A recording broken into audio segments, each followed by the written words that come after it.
Pronto. Boa noite a todos. Estamos ao vivo aqui com o nosso irmão Francisco Lima. Vamos aqui agradecer a presença do nosso irmão e a sua disposição para falar para nós aqui nesse projeto de levar consolo, fé e esperança às pessoas.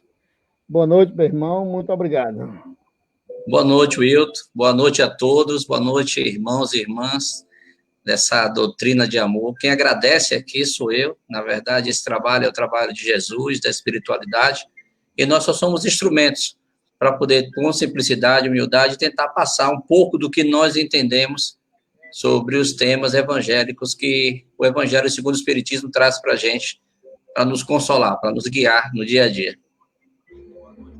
Vamos aguardar alguns minutinhos enquanto o pessoal entra, ok? Ok, tranquilo.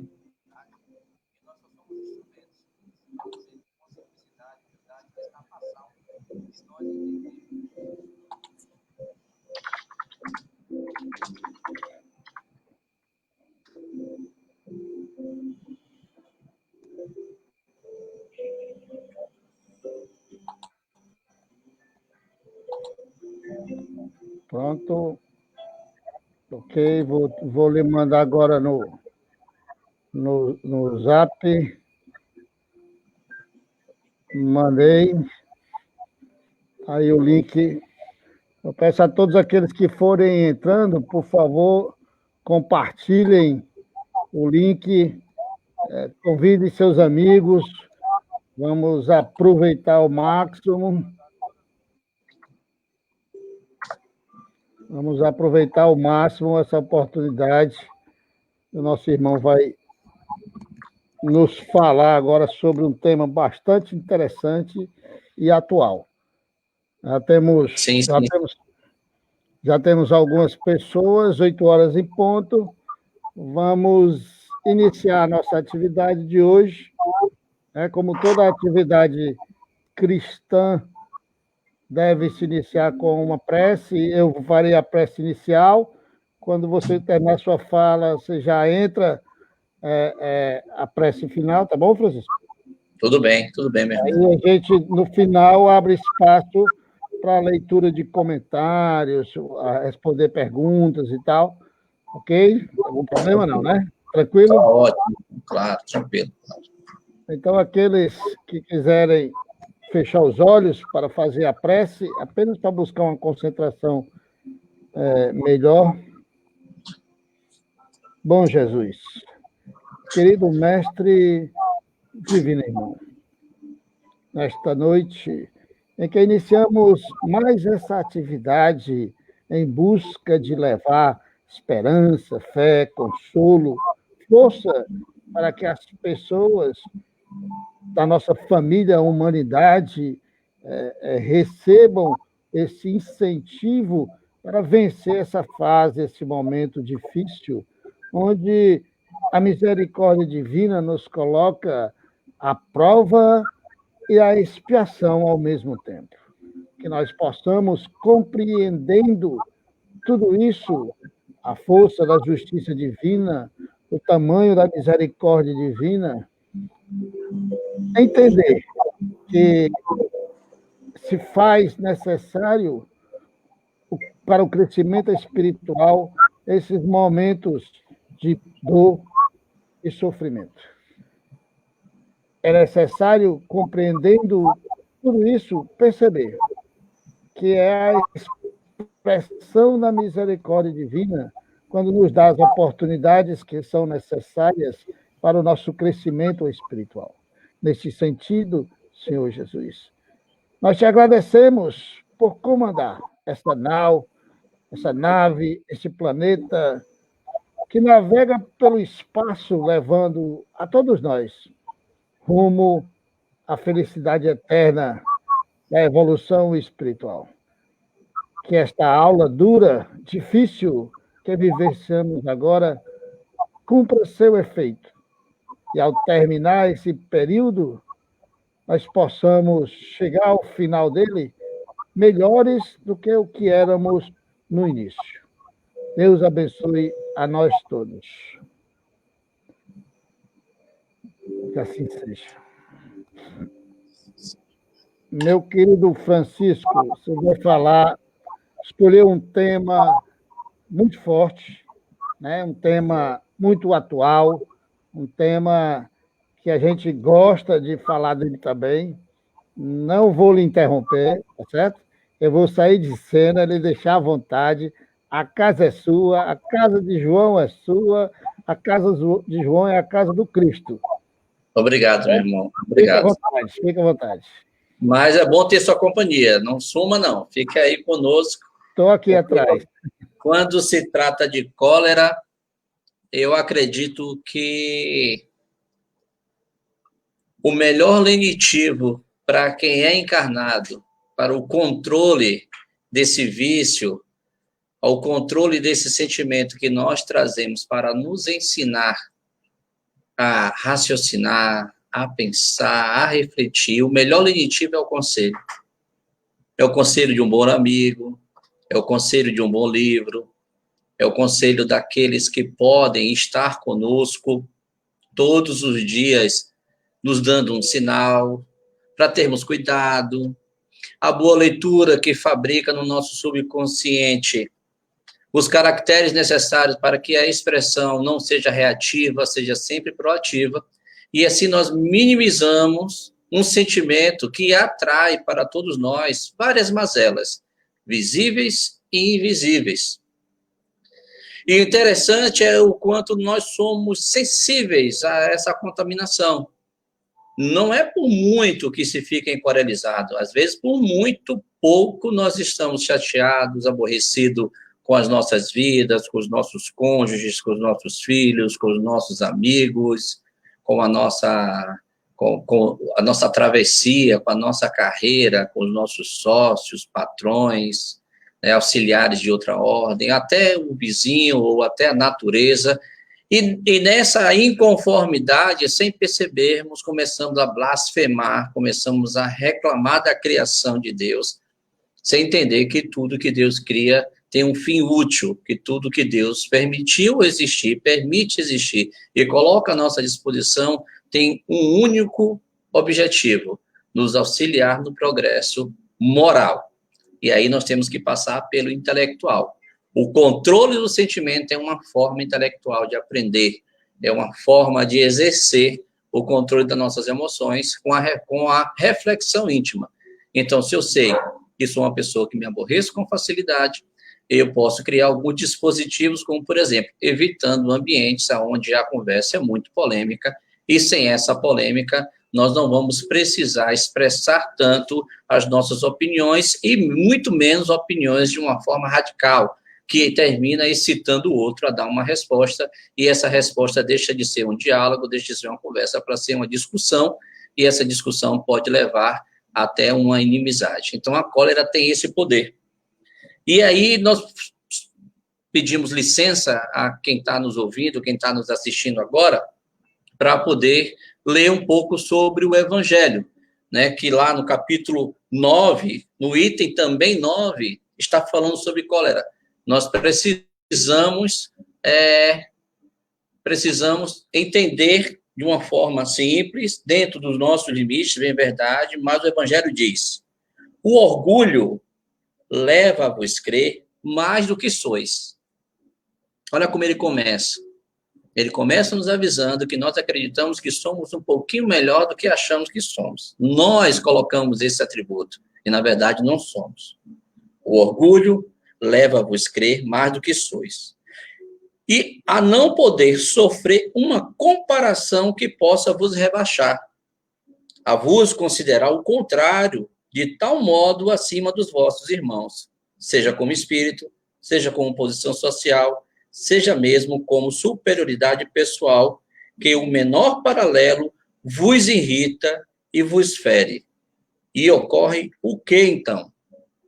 Entregai-vos à cólera. Então, a cólera é um sentimento que nós dispomos, que nós nos colocamos à disposição, que nós nos entregamos. Ela nos avisa para evitar e nós não queremos evitar. Nós queremos viver essa situação, esse sentimento que nos magoa, que nos fere e fere a todos que estão ao nosso redor. Aí ele vem nos avisar, ó, procurai a origem desses acessos de demência passageira, que aí já é um lenitivo. Nós vamos estar passageiramente dementes, de demência passageira, que vos assemelham aos animais, fazendo-vos perder o sangue frio e a razão. Procurai e encontrareis, quase sempre por base, o orgulho ferido. Não é um orgulho ferido por uma contradição que vos faz rejeitar as observações justas, que vos faz repelir a cólera os mais sábios conselhos?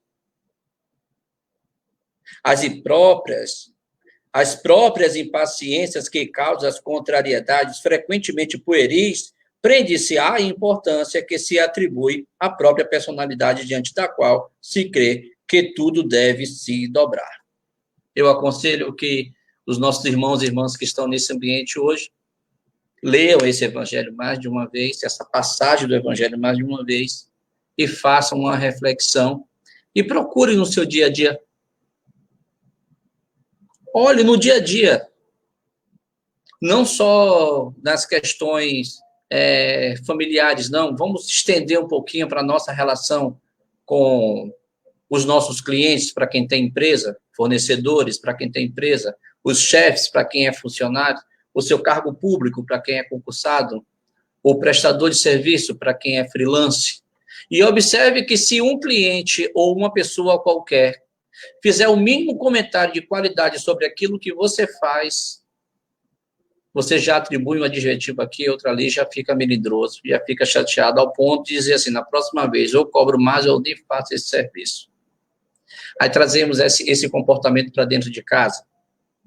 Nós temos vários irmãos, né, e irmãs, algumas pessoas têm família grande como a minha, que são 6 filhos, então temos 5 irmãos.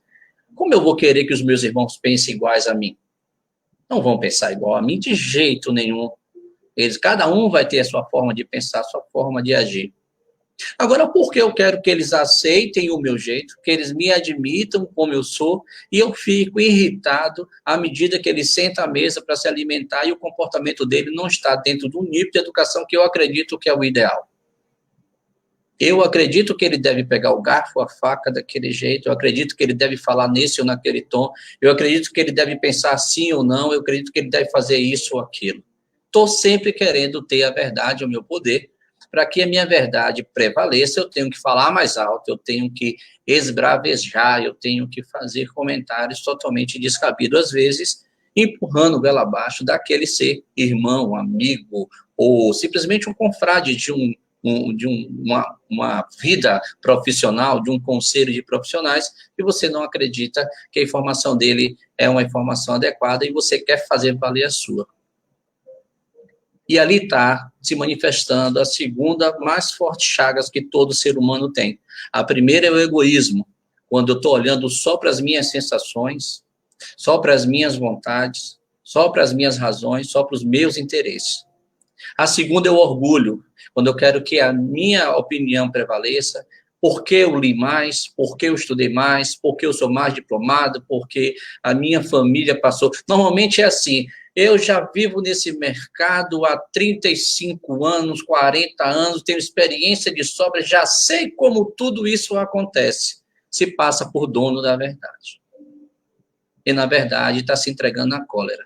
Porque aí vem uma outra pessoa que muito pouco sabe daquela situação, mas tem bom senso, mas tem humildade, tem a capacidade de ouvir, tem a capacidade de experimentar, e tenta uma coisa nova, e vai que essa coisa nova dá certo, aí o encolerizado diz o quê?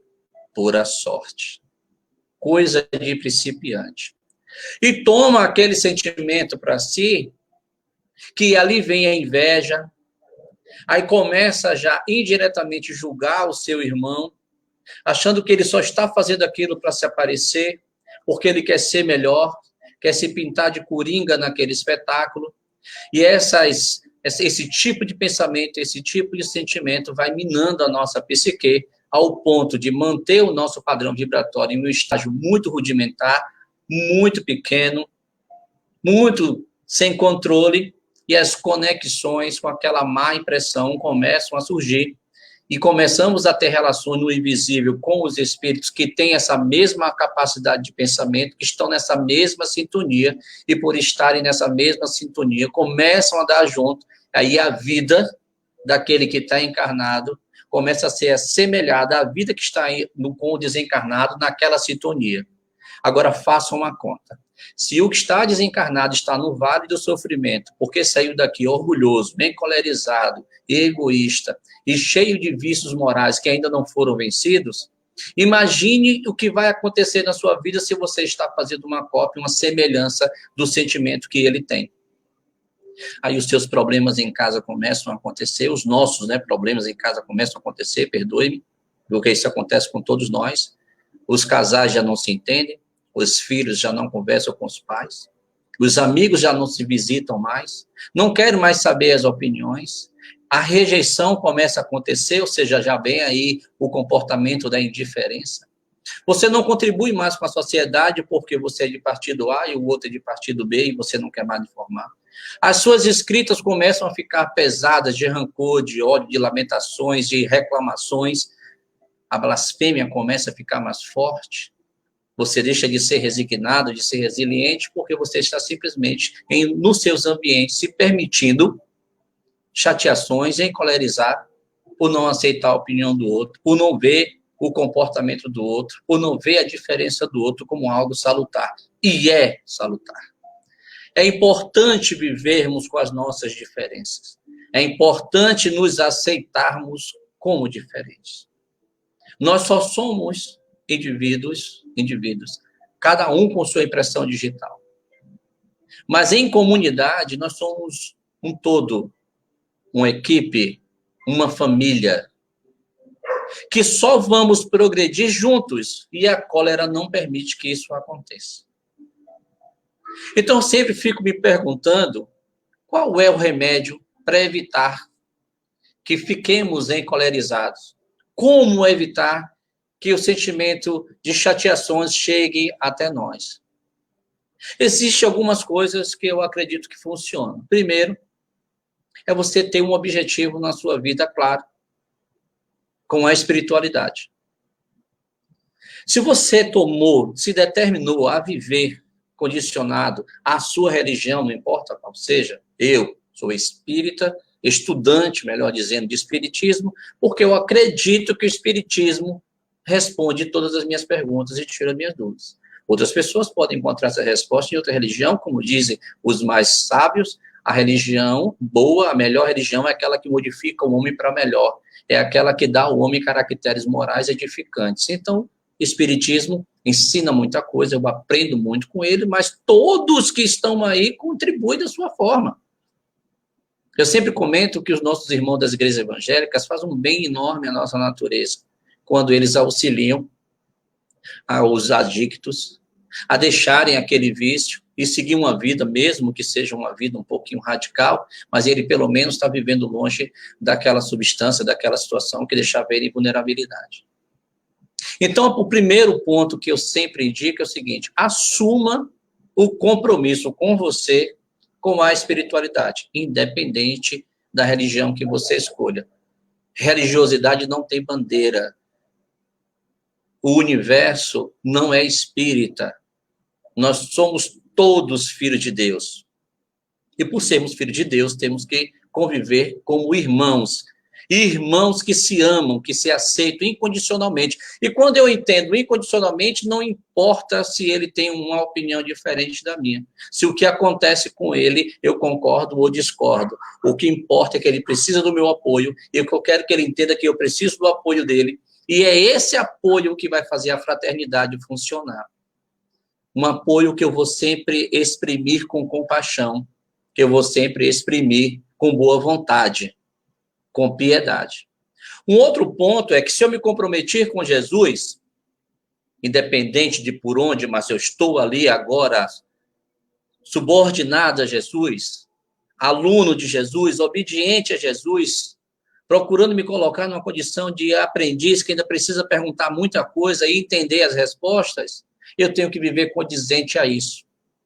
Então, a minha leitura tem que ser modificada, os tipos de filme que eu tenho foram modificados, o meu hábito familiar foi modificado, o meu hábito social foi modificado, a forma como eu penso foi modificada, eu aprendi a me recolher mais, eu preciso aprender a me recolher para ouvir mais, para que tudo que eu ouço eu possa internalizar, concatenar, discernir e, se necessário, dar a minha opinião, desde que esta opinião seja proativa, seja uma opinião que contribua, seja uma opinião que some.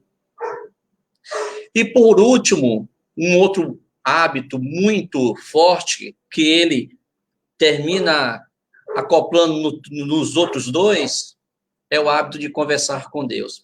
Olha, tem uma passagem nos filmes de Jesus que ele estava conversando com Pedro e ele dizendo a Pedro sobre o hábito da oração, e Pedro afirmou para ele ainda muito sério, que disse assim, mas isso eu faço todos os dias, eu falo com Deus todos os dias. E Jesus pergunta a Pedro, e você ouve Deus?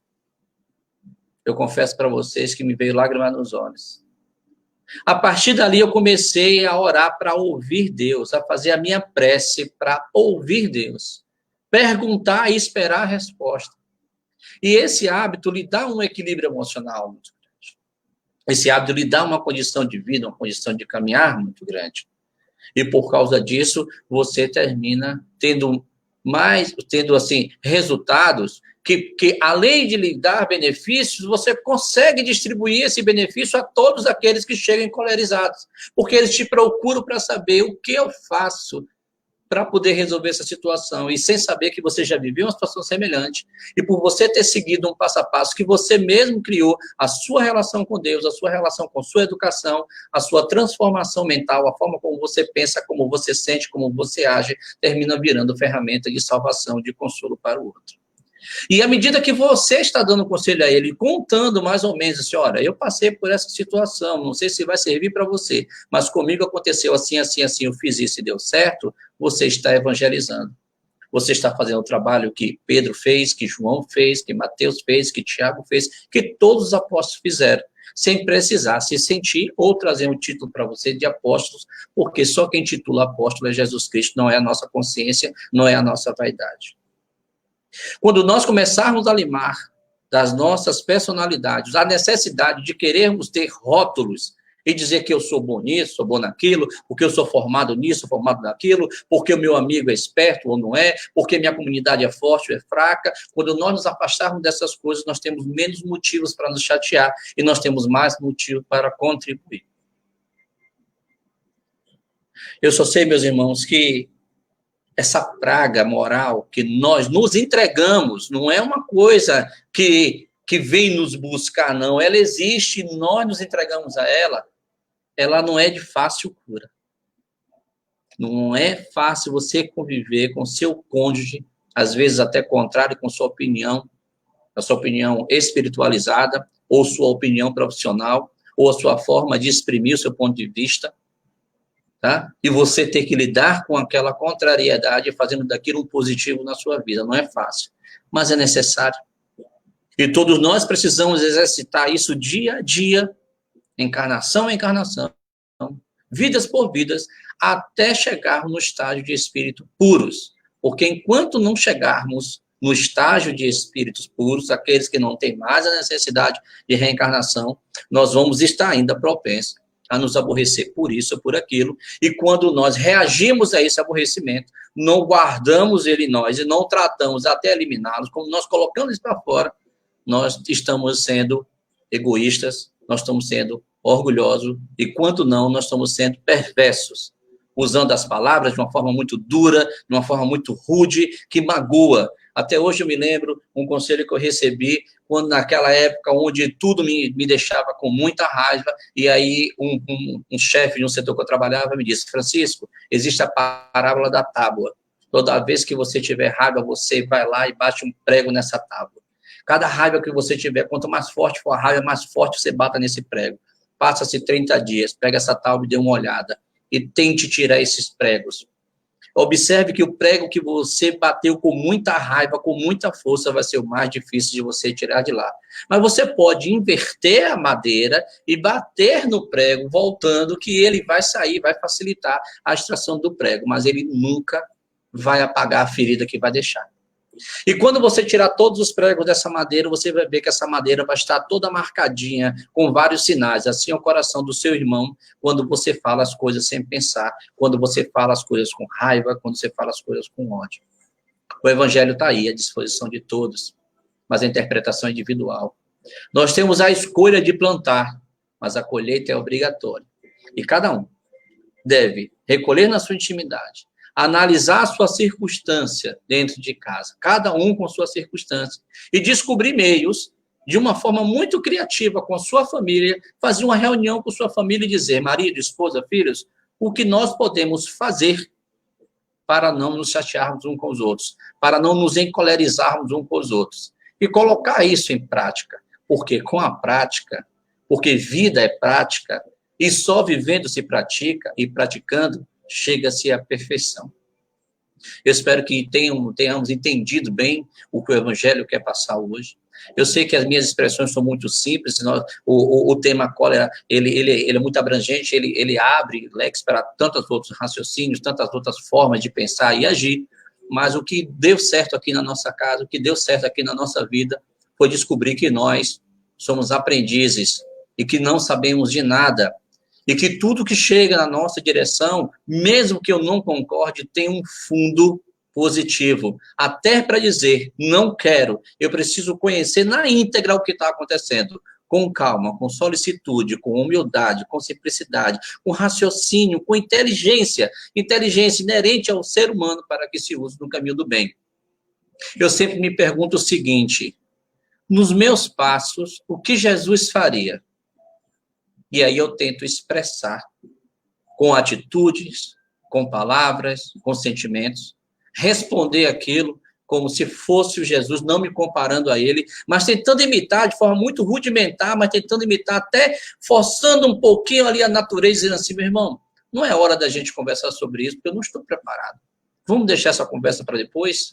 Muitas e muitas vezes a conversa não acontece mais. Nem eu, nem o meu irmão discutimos, não nos chateamos, não entregamos a nossa casa a energias deletérias, e com assim todos vivem muito bem. E para finalizar, meu irmão, meus irmãos e irmãs, eu indico o seguinte, evangelho no lar. Crie o hábito de fazer o evangelho no lar todos os dias. Não marque toda quarta-feira, todo domingo, toda terça, toda quarta, não, todos os dias. Agora, com o advento do isolamento, por causa do nosso irmão coronavírus, né, que ele veio nos trazer essa reflexão, essa necessidade de fraternidade, essa necessidade de comunhão, que eu não tenho nenhuma opinião contrária ao momento que nós estamos vivendo. Eu confio em Deus e sei que Deus sabe que está fazendo o melhor por todos nós e nós vamos sair melhor dessa situação do que entramos. Nós começamos a criar grupos de estudos de domingo a sexta. Domingo estuda, segunda estuda, terça, quarta, quinta, sexta. Sábado, nós estamos livres para estudar uma outra obra, ler qualquer outro livro, que seja ou não espiritualizado, mas que seja edificante. E todos nós temos percebido mudanças importantes no nosso comportamento, na forma de pensar, na forma de sentir, na forma de agir. Então, essa é a dica que eu deixo para vocês hoje. Criem o hábito do evangelho no lar todos os dias. E não faça evangelho no lar só 30 minutinhos, como muitas vezes é recomendado, não, porque Jesus merece muito mais da nossa vida do que 30 minutos. Faça um evangelho até o seu coração dizer assim, agora eu estou satisfeito. Porque quando você tem uma comunicação edificante, que o seu anjo da guarda está com você, ele não pede para você para terminar nada, a não ser que você se sinta satisfeito, porque se ele assim o fizesse, seria ele o egoísta, e o nosso anjo da guarda não é egoísta. Então, faça o evangelho no lar para que você se sinta bem, o evangelho com sua família. Se em 30 minutos você se sente bem, faça com 30 minutos, se não em 45, 1 hora e 15. Rogue a Jesus o auxílio dos bons espíritos, para que eles venham te auxiliar, e eu tenho certeza que todos os bons espíritos sabem o valor da paciência, sabem o valor da indulgência, sabem o valor da solidariedade. E ele vai estar com você constantemente, porque ele só tem uma missão, que é nos amar, que é nos ajudar a evoluir. E com esse evangelho, com certeza absoluta, nós vamos estar decorando todas as páginas dos 28 capítulos que o evangelho tem, e uma delas será o item 9 do capítulo 9, que se chama a cólera. Eu espero ter ajudado com vocês. Estou aqui aberto a todas as perguntas para poder vocês terem aqui de mim a atenção. Aquilo que eu não souber e eu puder consultar a espiritualidade, consultarei. Se eu não souber, vou perguntar a alguém que saiba. Mas de uma coisa eu tenho certeza: tudo que eu disse e tudo que eu disser aqui tem muito amor e muita boa vontade. Que Deus nos abençoe e que todos nós aprendamos a ter paciência e não nos sentirmos mais encolerizados. Forte abraço. Meu amigo Francisco, nós temos ainda 30 minutos de conversa. Ótimo. À disposição. Vamos aproveitar isso. Vou dar início aqui à sessão de perguntas. Nós temos, na nossa caminhada desde o início, em busca de encontrarmos caminho na religiosidade, entendido está na Bíblia, escrito, né, e nosso berço católico nos levou a conhecer aquela frase: cuidado com a ira divina. Exatamente. E nós nunca conseguimos nos adequar a esta ira divina. Nós nunca conseguimos ter medo de Deus. A gente sempre sentiu que Deus era muito mais do que alguém que pudesse se encolerizar e, num momento de raiva, destruir o mundo. Eu nunca conseguia acreditar nesse Deus. E aí eu pergunto para você, meu irmão, como nos livrar desse arquétipo que foi colocado em nossas mentes pelo nosso processo de catequismo? Boa pergunta, meu irmão. Boa pergunta. Vamos lá. Nós não temos capacidade ainda, como humanos, de entender Deus. Não nos cabe entender Deus. Não está na nossa, vamos dizer, responsabilidade ainda. Por outro ponto, vamos entender no sentido lógico. Vamos pegar aqui o nosso estágio de humanos. Uma mãe, porque eu sempre comparo a mãe a uma prática de semelhança do amor que Deus tem por nós, que é um amor incondicional. Uma mãe expressaria a ira sobre os seus filhos? Colocaria-se na frente dos seus filhos como uma tirana, como uma perversa, como uma vingativa? Eu estou falando no ponto de vista humano, estou falando do nosso ponto de vista tangível, está aqui do nosso lado. Porque fazer uma comparação para tentar explicar Deus seria, da nossa parte, muita presunção. Mas eu, de tudo que eu estudei até aqui para entender Jesus Cristo, para entender sobre espiritualidade, para entender sobre mediunidade, tudo que tem no livro dos Espíritos, tudo que tem no livro dos Médiuns, várias e várias vezes, refolheando, estudando em grupo, estudando sozinho, eu sempre ouvi as mesmas expressões. Deus é soberanamente justo e bom. Partindo desse pressuposto, faz sentido esse sentimento de medo, de achar que Deus vai reagir de forma vingativa, vai nos punir pelo que nós fazemos, de certo, de errado, ou vai nos dar algum prêmio, algum título a mais pelas coisas que nós fizemos de certo? Deus vai nos tratar sempre como iguais. Então, uma forma de vencer isso é entender que o amor, quem ama não vinga, quem ama não julga, quem ama não aponta dedo, quem ama não quer o mal, quem ama não arma ciladas, quem ama não é maledicente.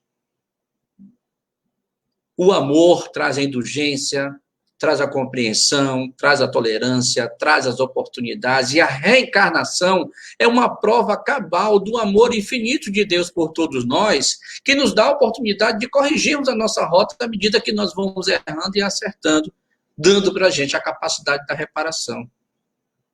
Pedindo perdão ao nosso irmão, nós exercitamos o poder de receber o perdão. Como é gostoso receber o perdão, nós aprendemos a perdoar também. E a oração Pai Nosso diz o seguinte: Senhor, perdoe-me à medida que eu vou aprendendo a perdoar. Para nos livrarmos desse estereótipo, desse dogma que foi, à medida do tempo, necessariamente colocado na vida das pessoas para que essa compreensão de hoje chegasse, para nos livrarmos disso, nós temos que reconhecer, aceitar piamente e confiar que Deus é puro amor, e que tudo para Deus é justo, e que nada que Deus faz está errado, que a perfeição está nos dedos de Deus. Quando ele escreveu lá, com seus próprios dedos, os 10 mandamentos, entregou a Moisés, ele disse ali naquele momento, a humanidade aqui viverá uma nova oportunidade. E assim ele veio entregando várias outras oportunidades, como a de hoje, ele nos entrega um momento em família. Nunca o planeta respirou tão bem, nunca as pessoas procuraram ser criativas, procuraram viver com o essencial, procuraram conversar, se entrosar, se entender, evitar as dissidências dentro de casa, porque sabe que podem ficar mais meses, né, dentro de casa, um tendo que suportar o outro. Nunca se foi tão justo e ficou na mão do homem a solução dos seus problemas. E um ser que nos permite viver dessa forma não pode ser visto como tirano, não pode ser visto como perverso, não pode ser visto como vingativo. É um equívoco muito grande nessa visão. Como resolver isso? Confiando. Confie que Deus é amor, confie que Deus é justiça e siga a vida em frente fazendo bem e não fazendo mal. Bom, Fran Maciel fez uma pergunta. Será que dá para ser espírita sem estudo, sem conhecimento? Fran, essa é uma opinião particular, prática, que eu tentei viver no espiritismo, assim meio que semana ia, semana não ia. Eu já estou aí com 25 anos de doutrina, passei uns 8, 10 anos da minha vida que semanas eu ia, semanas eu não ia, eu vou lhe dizer, não deu certo. Kardec nos assinala a palavra seriedade, sobriedade. Para que você possa conhecer a doutrina dos espíritos e viver sob a luz do espiritismo, é preciso muita dedicação, é preciso estudo constante, diário e sério. Tem que ser hábito na sua vida e não só uma tarefa, não só um dever. Tarefa, dever, nós entregamos à faculdade durante 5 anos, depois na especialização, recebemos nossos títulos e começamos a praticar nos exercícios do dia a dia. A Deus, nós temos que entregar a vida. E se nós vamos entregar a nossa vida a Deus através do Espiritismo, a única forma de chegar lá na máxima, eu sou o caminho, a verdade e a vida. Ninguém vai a Deus senão por mim. Se você quer ir por esse caminho chamado doutrina dos Espíritos, você tem que entrar no Espiritismo com seriedade, com compromisso, e ter o compromisso de estudar todos os dias, porque a reforma é íntima. Você não vai mudar as casas espíritas, não vai mudar os médios que lá trabalham. Você vai melhorar a si mesmo. Você vai controlar a sua vida, você vai controlar a sua psique, as suas emoções, os seus sentimentos e assim os seus resultados. E eu lhe garanto, quando eu assumi o espiritismo na minha vida de uma forma séria, e atrás de mim você pode ver aí a quantidade de livros que nós temos aqui, ó, tudo isso que você está vendo aí atrás são livros da doutrina espírita, você percebe o quanto eu sou comprometido com a doutrina, e isso é ainda muito pouco, eu preciso fazer muito mais. Então, não espere milagre. A doutrina espírita requer estudo acadêmico, científico, filosófico, sério, efetivo e afetivo. Joia, meu amigo. Muito bom. Queria aproveitar e fazer mais um aqui, para dar uma cutucada. Fica à vontade, meu irmão, estamos aqui para isso. Nós temos lá em Mateus, não lembro qual o capítulo, o versículo, mas Mateus fala também, que os mansos herdarão a terra. Ótimo. E, pelo nosso entendimento, nós compreendemos que aqueles que passam por esse sentimento da cólera não tem como ser considerado um dos mansos que herdarão a terra. Nesse sentido, meu irmão, eu queria que você falasse para nós aí. O Sermão da Montanha são 9 bem-aventuranças, né? E lá Jesus deixa esse recado que foi traduzido, interpretado e manuscrito por Mateus, e depois foi traduzido em várias línguas, mas graças a Deus esse foi um dos que não perdeu o teor, o objetivo. Por quê? Os que não se dedicarem à mansitude, à afabilidade, à amabilidade, não conseguirão. O que é herdar a terra? A herdar a terra é simbólico. Jesus falava muito com parábolas. Significa a paz, a tranquilidade, a felicidade absoluta, que só é destinada aos espíritos puros. Para que você possa ter essa herança de felicidade perpétua, plena, constante, você precisa evoluir moralmente.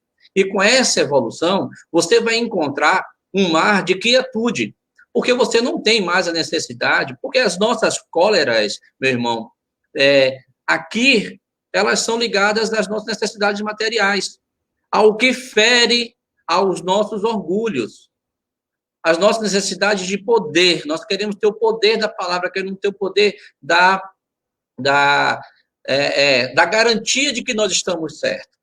Então, e não é possível você ter uma evolução de um planeta de provas e expiações para regeneração e, chegando lá, continuar com os mesmos hábitos que você tinha anteriormente. Se você continuar com os mesmos hábitos, não fizer essa reflexão e não der um passo para frente, você volta a viver em um mundo equivalente à sua evolução moral. Então, para que você herde essa terra, ou seja, essa tranquilidade de consciência, essa felicidade absoluta, você precisa purificar o seu coração de qualquer tipo de sentimento ruim. Não é só raiva, rancor, não. Qualquer. Nós estamos na pasta do orgulho, aí nós estamos falando do ciúme, da avareza, da gula, do rancor, do ódio, da maledicência, da mentira, da incúria, da injúria, tantas outras perversidades morais, tantos adjetivos pejorativos que nós deixamos aparecer nas nossas oratórias, nos nossos comportamentos, nos nossos pensamentos, que tudo isso nos impede de dar um passo à frente. Então, para que eu herde essa terra, e essa terra entenda a consciência tranquila, e consiga gozar daquela máxima que a mãe de André Luiz passa para a gente no filme Nosso Lar, que está também descrito no livro Nosso Lar, André, você quer ser um espírito livre ou quer ver o tempo passar? Para nós não vivermos nessa condição de ver o tempo passar, nós precisamos nos entregar o amor. Só o amor constrói. O próprio Saulo, né, disse isso para a gente. Paulo de Tarso disse que ele poderia ser o que quisesse ser, seja lá o que fosse. Sem amor, nada ele seria. Ele ia entregar o corpo dele à fogueira, ele ia doar tudo que tem aos pobres, ele iria fazer várias outras coisas boas, mas se tudo que ele fizesse não tivesse primeiro o amor, e é um amor incondicional, sem esperar nada em troca, sem esperar nenhum retorno, muito menos uma gratidão, muito obrigado, porque o trabalho é de Jesus, nada ele seria. Então, essa terra será herdada quando a nossa consciência estiver livre, quando nós estivermos despojados desses vícios materiais, e aí nós vamos ter a capacidade de servir a Jesus dentro das suas necessidades, e quando olha, entenda o seguinte, doutor Bezerra de Menezes, André Luiz, Chico Xavier, que já está lá do outro lado, o próprio Paulo, tantos outros mártires, tantos outros espíritos evoluidíssimos, espíritos puros, que hoje auxiliam Jesus no desenvolvimento dos planetas, quando eles estão lá, livres do corpo, é aí que eles começam a trabalhar, voltando aqui para nos auxiliar, para tirar a nossa vida desse estágio estagnado ou muito lento de evolução, dando os exemplos, como hoje nós temos Divaldo Franco como exemplo, nós temos tantos outros aí como exemplo, temos o Papa Francisco também como bom exemplo, e esses exemplos nos convidam a dar um passo para frente. O doutor Fritz disse para mim outro dia, Francisco, bem no ouvido, imagine um espírito dizer assim no seu ouvido, Francisco, você está disposto? Eu nunca mais esqueci isso. Nós temos que estar dispostos ao trabalho. E o trabalho é caridade, independente para qualquer ser, começando na criança, gateando e terminando no idoso, caducando. Todos nós precisamos ser fraternos e termos compaixão um com o outro. Aí sim nós vamos herdar o universo de felicidades absolutas. Euda Monteiro, Francisco, que reflexão podemos fazer? Quem desencarnou nessa pandemia? Euda, a reflexão é a seguinte, todo desencarne, toda desencarnação, ela tem um propósito que Deus determinou, tá? Exceto o suicídio, que não foi por suicídio, né? A pessoa desencarnou porque contraiu o vírus, então ela ficou enferma, o corpo dela estava numa condição de vulnerabilidade, então para mais propensa a desencarnar. Aqueles que desenvolvem anticorpos vai sofrer, vai ter um problema, um outro vai até ser entubado, mas eu vi muitas pessoas se salvarem com esse processo de pandemia. Ele desencarnou, pronto. Agora, se ele tiver, nesse processo, tiver muito apegado à matéria, o estágio de perturbação dele, a compreensão dele, que ele não faz mais parte do mundo dos encarnados, vai demorar um pouquinho. Então, a reflexão que nós temos que fazer é o seguinte: se ele se preparou anteriormente, mesmo sem saber que essa pandemia iria chegar, se ele se envolveu com a caridade, se ele se envolveu com o trabalho edificante, se ele se entregou ao auxílio dos seus irmãos, no silêncio da sua simplicidade, da sua humildade, sem fazer alarde, sem chamar a atenção de ninguém, fez isso, fez o bem pelo bem, amor por amor, se ele fez tudo isso, a reflexão é que ele vai ser bem recepcionado pelos bons espíritos, e a família dele vai estar feliz, a nossa família, a família de todos nós, vai estar feliz por receber ele do outro lado, e ele terá uma nova oportunidade para nos auxiliar no desenvolvimento do nosso planeta. Agora, se ele teve uma vida contrária, ele vai ter que assumir as responsabilidades, porque no estágio de desencarnado, nós temos acesso à nossa consciência, e a nossa consciência nos cobra. Esse é o nosso juiz, é esse que é o nosso algoz. É esse aí que coloca a nossa consciência na parede e pergunta: você pegou, Francisco, a sua vida, fez o que dela? Você teve filhos, Francisco, você educou os seus filhos corretamente para ser um cidadão de bem, ou você simplesmente o educou para poder ser mais um milionário desse mundo egoísta, avarento, onde a vida do seu irmão não lhe servia para nada, a não ser como uma máquina produtora de dinheiro, como acontece muitos e muitos por aí. Então, cada um com as suas obras. Jesus disse, cada um conforme sua obra. Se ele fez boas obras, a reflexão é, graças a Deus, ele vai agora passar por um novo estágio e a próxima encarnação dele será, como sempre é, sempre melhor do que a anterior. Nós só temos dois processos entre encarnar e desencarnar. Ou nós estagnamos, ou nós evoluímos. Nós não vamos dar passo para trás. Então, eu prefiro acreditar que esse que desencarnou com a pandemia, desencarnou com a consciência mais progressiva, compreendendo mais quem é Jesus, entendendo mais o que é espiritualidade, e entendendo mais ainda que a nossa vida não é essa. Isso aqui é um trânsito, isso aqui é um momento, é uma passagem. A nossa vida verdadeira está lá, perto dos bons espíritos, perto das nossas famílias, das pessoas que nos amam. Meu irmão, você nos faz refletir bastante sobre, não o nosso passado, mas o nosso presente. No nosso presente, nós, espíritas, temos que ter um olhar macro no sentido de humanidade como família. Nós, espíritos, acreditamos que nós não temos raças. Todos nós somos da mesma raça, que somos humanos, os terráqueos. E nesse caminho, nós vemos e percebemos que muitos seres humanos não compactuam com essa ideia. Sim. Nós vemos que muitos seres humanos se acreditam serem melhores por condição financeira, por cor, por conhecimento, e às vezes o conhecimento é a maior parte deles, porque quem acha que sabe muito, sabe menos ainda, mas Sim. se acha o bambambam na história. Verdade. Nós, enquanto espíritas, entendemos que os processos reencarnatórios são extremamente complicados. E nesses processos reencarnatórios, há, sim, os gatilhos. São aqueles gatilhos que disparam situações que precisam ser vividas para prova ou para expiação. Exatamente. Um momento de cólera, uma situação que leva a você a ter esse momento de cólera. É um desses gatilhos? Sem dúvida, sem dúvida. Imagine você, uma oração, pedindo assim: Senhor, ensina-me a ter paciência. O que é que Jesus faria para nos ajudar? Nos colocaria num monastério?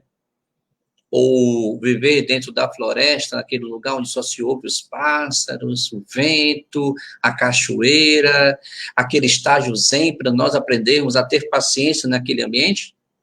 Faz algum sentido isso? Se você precisa aprender paciência, com certeza absoluta, ele vai te dar uma reencarnação em um lugar extremamente agitado, para que dentro dessa agitação você consiga ter controle sobre ela e você consiga desenvolver um sentimento de amor dentro dessa situação, ao ponto que você possa contribuir com a evolução dessa situação.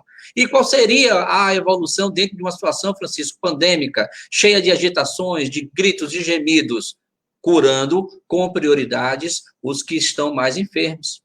À medida que você vai dando um conselho, que você vai fazendo um curativo, que você vai conversando, que você vai apagando, que você vai abraçando, você vai diminuindo a quantidade de legiões frívolas e vai trazendo para perto de você, fazendo desses que era da legião, das legiões frívolas, trazendo eles para as legiões pacíficas, tranquilas, que tenham a sua mente mais, vamos dizer assim, amenizada, que está fazendo uma boa reflexão, que consegue fazer um ambiente de introspecção, que você consegue, sabe, refletir melhor sobre a vida, e você consegue fazer suas preces mais tranquilamente, aí você vai contaminando um, contaminando dois. Olha, vamos pegar como exemplo, Chico Xavier foi levado para um local onde existe a profissão da noite, onde as meninas trabalham à noite, e o pai dele levou ele para lá para que ele pudesse se transformar homem, como era muito comum naquela época, 1920, 30, era muito comum os filhos, quando fizessem maioridade, os pais levavam para uns lugares assim para mostrar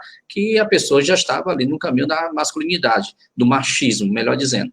E Chico Xavier, em poucos minutos, estava lá, de joelho, com as meninas de mão dada, fazendo uma oração do Pai Nosso. E ele não parou mais, ele continuou visitando essas casas para fazer evangelho no lar com essas mesmas pessoas. Então, sim, se eu tenho hoje uma capacidade de me ecolerizar, ficar ecolerizado com facilidade, ele está me dando a oportunidade de eu vencer isso, perceber que isso só me faz mal. E se dentro dessa encarnação eu consigo vencer isso, ao ponto de estar exposto a uma discussão polêmica sobre política, futebol, sobre classismo, sobre justiça social, seja lá o que for, dentro de casa, porque a minha esposa tem uma mania que eu não gosto, deixa a cama desforrada, o meu filho grita muito, a menina que cuida aqui da casa não sabe fazer as coisas, e eu consigo me controlar, eu consigo ser cristão, eu consigo cristianizar o meu comportamento, que eu consigo olhar, sorrir com serenidade e dizer assim, não, está tudo bem, na próxima vez você acerta, nós demos um passo para frente. Seja por expiação, seja por prova. Nós vencemos. E na próxima encarnação, nós teremos outras oportunidades, talvez iguais ou mais difíceis, mas o fato é que nós precisamos vencer a oportunidade da reencarnação até chegarmos à magnitude da felicidade perpétua, ou seja, de espírito puro. O nosso futuro é a perfeição. Estamos nos aperfeiçoando.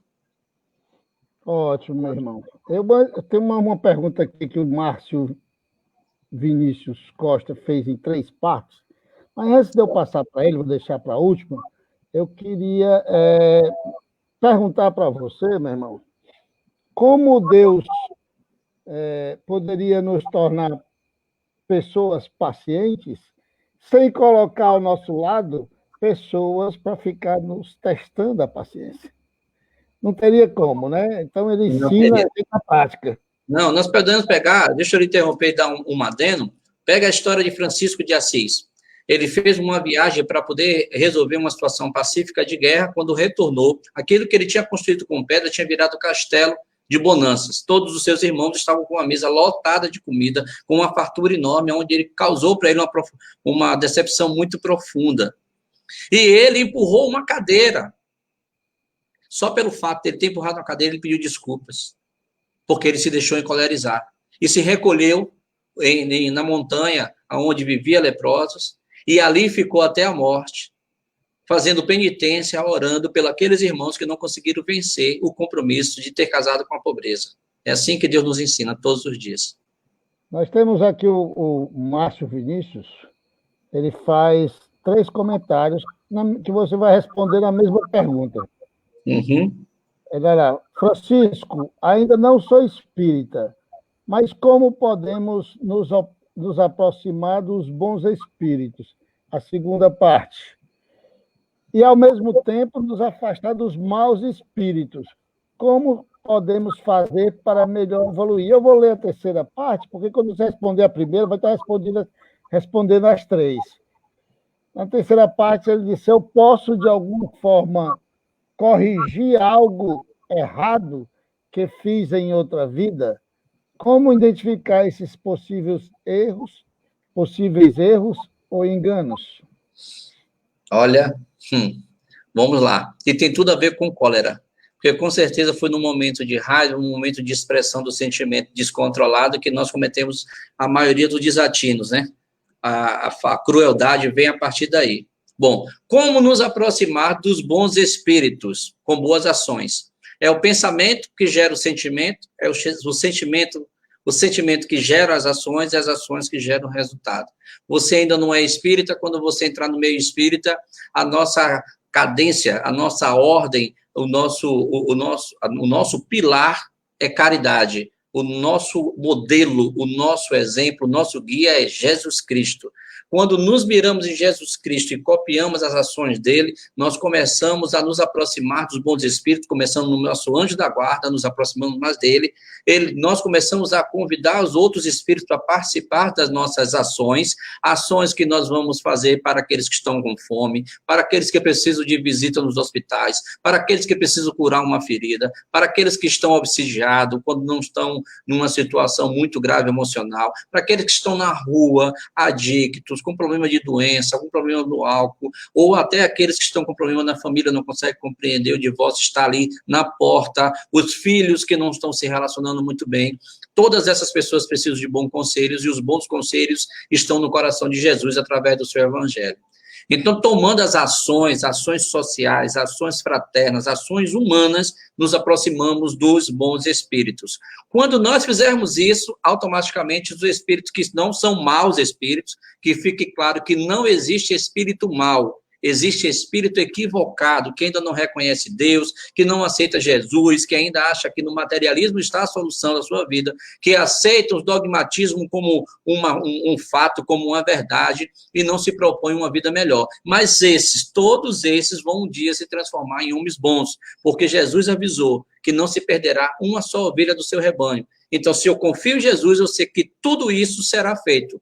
Por um outro lado, ele também diz: ninguém evoluirá, ninguém subirá aos céus sem pagar o último centes. Todos nós vamos ter que responder pelas nossas ações.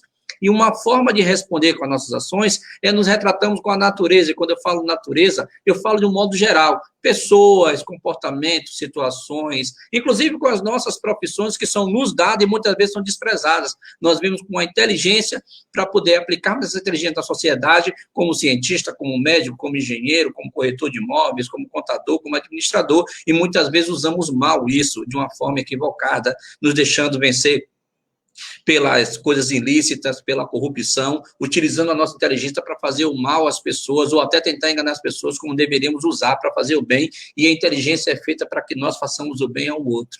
Então, quando nós corrigimos o nosso pensamento, meu irmão, quando nós corrigimos os nossos sentimentos, nós corrigimos as nossas ações. Se as nossas ações estão corrigidas, nós estamos no caminho reto, e o caminho reto leva a Jesus, que ele é o caminho, a verdade e a vida, e ele nos leva até Deus. Por fim, eu lhe digo o seguinte, meu irmão: não tem nada melhor nesse mundo que a intimidade, você se conhecer. É o autoconhecimento que você vai conseguir fazer uma lista de tudo que você tem a ser vencido. Todas as más inclinações que nós temos, tudo que nós temos de contrário a ser feito, precisa ser identificado por nós, no silêncio, na intimidade. E aí você vai grifando o que você pode vencer por vez, com calma. Se hoje você pode parar de ter algum vício, como o vício do álcool, por exemplo, pronto, para o álcool. Se você gosta de festa no final de semana e isso não está te fazendo bem, corta essa festa. Se você está sendo muito maledicente com seus colegas, pronto, faz um exercício, corta isso. E à medida que você vai fazendo isso, você vai progredindo e nem percebe. Quando chega lá na frente, você encontra Jesus, e quando você encontra Jesus, você encontra a vida, a verdadeira vida. Eu te garanto que você vai estar sempre bem acompanhado. E entenda uma coisa: você nunca vai estar só, o seu anjo da guarda está aí, do seu lado.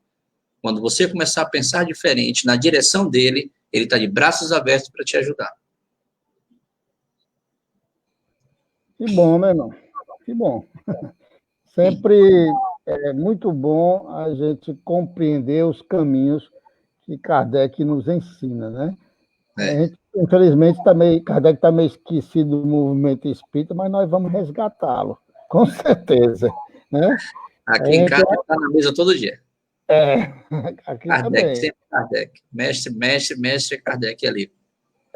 Rapaz, a gente concluindo que já estamos chegando nos momentos finais, você falou no mundo de regeneração. Isso. Quando Kardec iniciou a atividade, esta propositura já era que o mundo estaria passando pelo processo de regeneração. Sim, sim. Deixando de ser projeção para ser regeneração. E nós estamos nesse processo até hoje, porque o tempo Sim. não é o do mundo encarnado. Sim. E a gente percebe que a humanidade ela evoluiu bastante Sim. nessa caminhada. Sim. Mas Kardec explica tudo o que está acontecendo, porque se nós olharmos para a nossa realidade do Brasil hoje, nós chegamos a ter medo de uma involução, Uhum. involução moral que está acontecendo com tudo que não vale a pena nem falar. Sim. Mas a gente entende que Kardec explica isso quando diz que a evolução moral é uma consequência da evolução intelectual.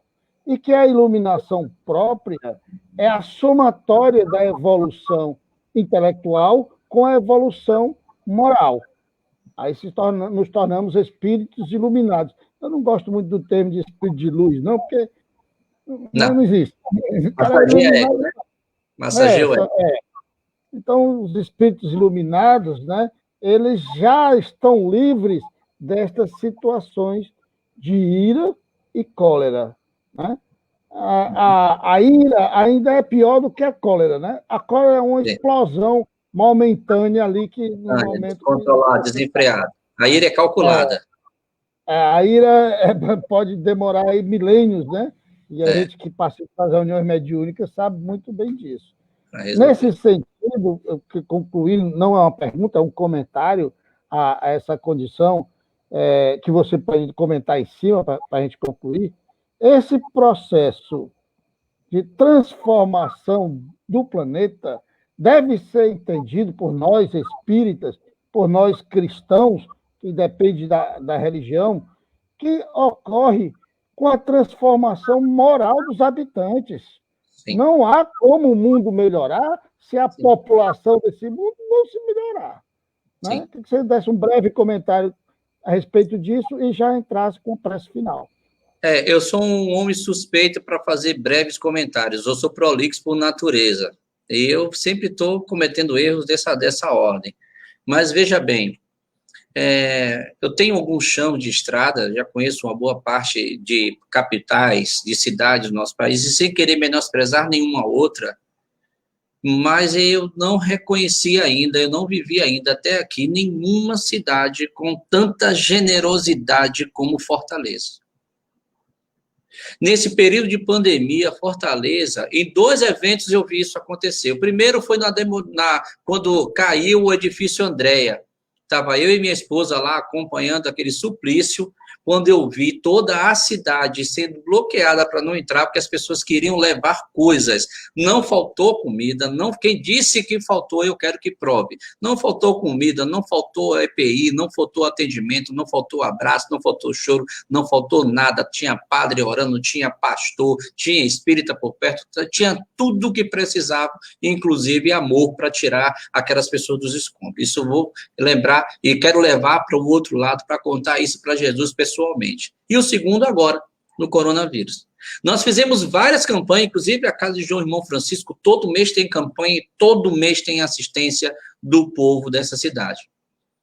Então, nós podemos perceber que o índice de egoísmo está muito menor do que em qualquer outra época. Então, vamos pegar a história da época da gripe espanhola, aqui em Minas Gerais, então, na época de Eurípides Barçanufo, se não fosse a movimentação do Eurípides Barçanufo para poder fazer aquele povo entender o que é fraternidade, talvez todo mundo desencarnasse em menos de uma semana. E doutor Bezerra de Menezes, auxiliando Eurípides Barçanufo, estava ali trabalhando fraternamente, mostrando às pessoas que pode se fazer algo mesmo em um período de contaminação. E olha o que é a história da vida. Eurípides fez remédio para curar muita gente da gripe espanhola e não conseguiu curar a si mesmo. Ele foi contaminado e em 3 dias depois ele foi a óbito no dia 1º de novembro. Então, assim, o que nós podemos ver é que a regeneração existe. Antes mesmo de Kardec, ela já estava tratando o planeta de uma forma de regeneração. Kardec veio auxiliar, trazendo para nós esse Consolador prometido. Todas as perguntas que qualquer pessoa quiser fazer sobre Deus, sobre Jesus, espiritualidade, vida, morte, responsabilidade dos seus atos, tudo está no Livro dos Espíritos, está também no Evangelho segundo o Espiritismo, está também no Livro dos Médiuns, muito bem explicado, está também contando toda a história da criação da Terra na Gênesis de uma forma verdadeira e irrefutável. Nós temos o céu e o inferno, que também nos ensina muito sobre a vida, sobre o presente, sobre o futuro. E nós podemos perceber com todas essas, vamos dizer assim, com toda essa literatura de mais de 160 anos atrás, que tudo está acontecendo agora. Então, já vínhamos sendo avisados há 160 anos atrás. E hoje nós encontramos a sociedade fechando a porta, doando o que tem, tentando ajudar. As pessoas vão até a porta do idoso, deixam um saco com um alimento lá e sai, usam máscara. A quantidade de pessoas, independente de religião, que colocou máscara, colocou seu carro na rua, fez coleta de campanha do quilo, foi entregar dentro dos bairros mais simples dessa cidade, lenitivo, saudável para todos eles. Observe as clínicas, como os médicos, os enfermeiros, os auxiliares estão entregando as suas vidas, correndo o risco de serem contaminados, que poderiam dizer o seguinte: eu me demito, eu não vou me tratar. Você vai ser processado, não quero saber, prefiro ser processado do que ficar vivo. Mas não, estavam lá 24 horas por dia, muitos deles passaram semana dentro do hospital. E isso é prova de que o nosso estágio moral evoluiu sim. E Kardec tem razão. Nós só conseguimos entender o que é valor moral através do intelecto. Desenvolvendo o intelecto, desenvolve o moral, nós desenvolvemos o planeta. Porque vamos nos relacionar de forma civilizada, vamos entender muito mais sobre civilidade, vamos entender mais sobre solidariedade, vamos entender mais sobre comunhão e vamos comungar uma só palavra: amor. O que comanda, meu irmão, é amor. Quando se ama, se vence, e quando se vence, não chora. É verdade, meu irmão. Aproveitar a oportunidade, né, dizer para os amigos que estão nos ouvindo ainda, que estão nos aturando até uma hora dessa, né? Continuamos em campanha. Estamos montando as cestas básicas para distribuir no próximo mês. Quem quiser ajudar de alguma forma, não importa a quantidade, pode nos procurar que a gente dá um jeito de ir buscar. Estamos de porta aberta para ajudar.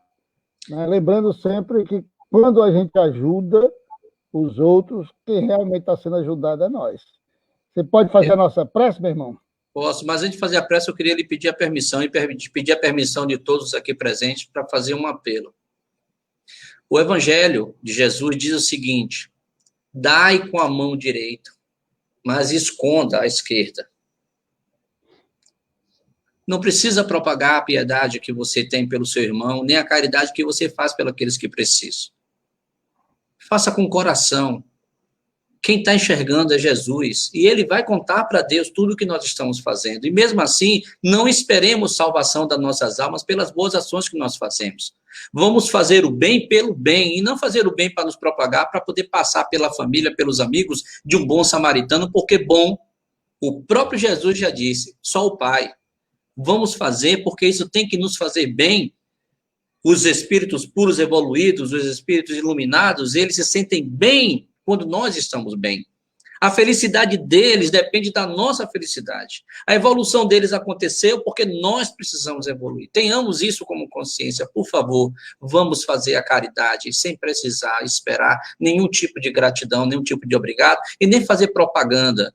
Leve a sério as campanhas. A Casa de João Irmão Francisco faz um trabalho maravilhoso. A Casa de Francisco de Assis, a Casa de Caridade, a CEF, tantos outros fazem. A Igreja Católica, a Igreja Universal, todos fazem. Façam simplesmente por amor. Não façam por nenhum tipo de credencial. É esse apelo que eu quero fazer. E em homenagem a esse apelo, eu vou pedir a permissão a vocês para fazer a oração de Francisco de Assis. Esse que casou com a pobreza. Esse que pediu a Jesus para aprender a amar e servir ao outro, se anulando, com total renúncia. Essa é a palavra, com total renúncia. Então, aqueles que se sentirem bem, quiser fechar os olhos e quiser se entregar, elevemos o pensamento ao alto. Vamos pensar em todos os enfermos nessa fase de coronavírus. Vamos dedicar a nossa oração a esses pobres que estão nos hospitais, que estão sofrendo e que nós precisamos orar por eles.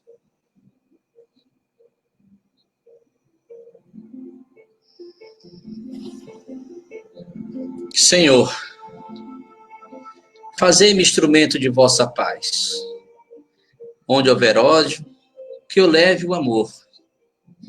Onde houver ofensa, que eu leve o perdão.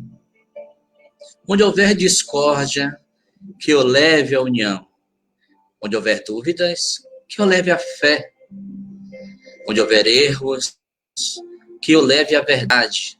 Onde houver desespero, que eu leve a esperança. Onde houver tristeza, que eu leve a alegria. Onde houver trevas, que eu leve a luz.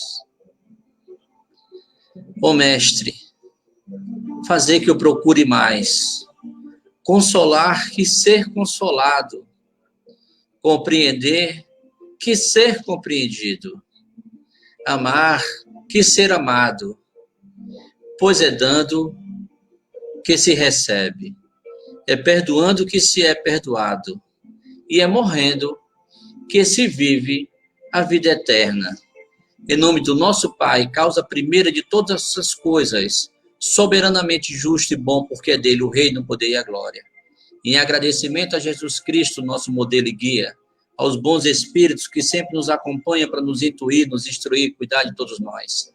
Aos nossos anjos da guarda que nos protegem dia a dia, inclusive dos nossos maus pensamentos.